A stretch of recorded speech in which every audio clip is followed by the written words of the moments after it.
Praise lord. 77వ కీర్తన 7-8 వచనాలు. ప్రభువు నిత్యము విడనాడునా, ఆయనకెన్నడును కటాక్షింపడా, ఆయన కృప ఎన్నటికీ లేకుండా మానిపోయేనా, ఆయన సెలవిచ్చిన మాట తరతరములకు తప్పిపోయేనా. కొన్నిసార్లు జీవితంలో మనం ఎదుర్కొనేటువంటి సమస్యలకు, బాధలకు, ఆయా రకాల శోధనలకు మనం తల్లడిల్లిపోతూ భయపడిపోతూ ఏమనుకుంటామంటే, దేవుడు నన్ను మర్చిపోయాడు అనుకుంటా, ఆయన కృప నా ఎడల చూపించక మానేశాడు అనుకుంటా అని దేవుని సామర్థ్యాన్ని చాలా తక్కువగా చేసేస్తూ ఉంటాం. మనసులో తెగ బాధపడిపోతూ ఉంటాం.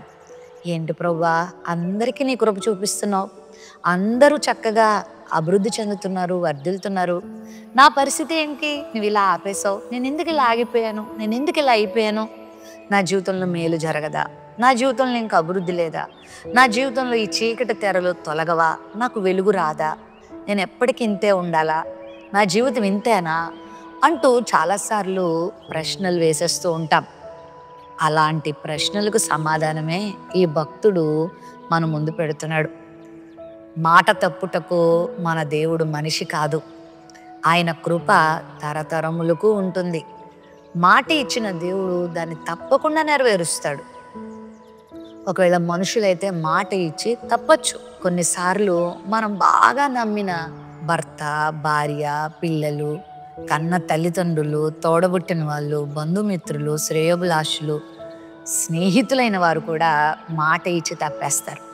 కానీ నువ్వు నేను నమ్ముకున్న దేవుడు మాట తప్పనివాడు, ఆయన ఎన్నడూ మారనివాడు.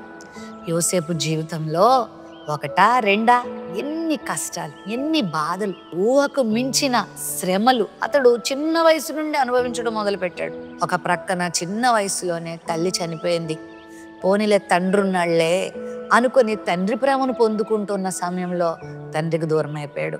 అన్నదమ్ములు చాలా కిరాతకంగా తనను మోసం చేశారు. చాలా భయంకరమైన పరిస్థితికి అతడు గురయ్యాడు.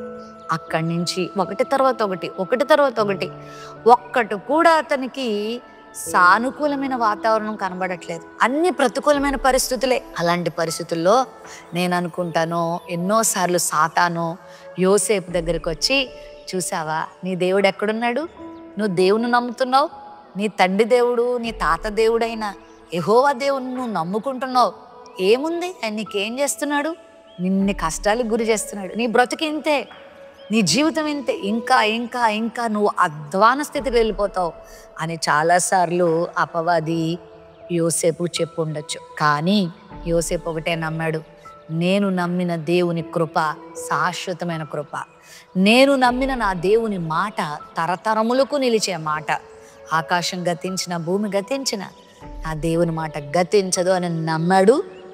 ఎన్ని కష్టాలైతే అనుభవించాడో అంతకన్నా శ్రేష్టమైన అనుభవాల్ని చాలా అద్భుతమైన రీతిలో పొందుకోగలిగాడు.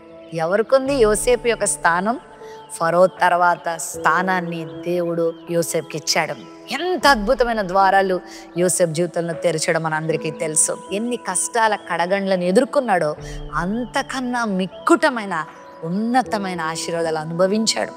కుటుంబ పరంగా, రాజ్యపరంగా, అధికారికంగా, ఆర్థికంగా, మానసికంగా అన్ని విషయాల్లో దేవుడు యోసేపును ఆశీర్వదించడమే కాదు, కరువులో ఉన్న తన కుటుంబాన్ని ఆదుకొని అనేకులకు అన్నదాతగా, అనేక లక్షల మందికి ఆహారం పెట్టేటువంటి వ్యక్తిగా దేవుడు మార్చేశాడు.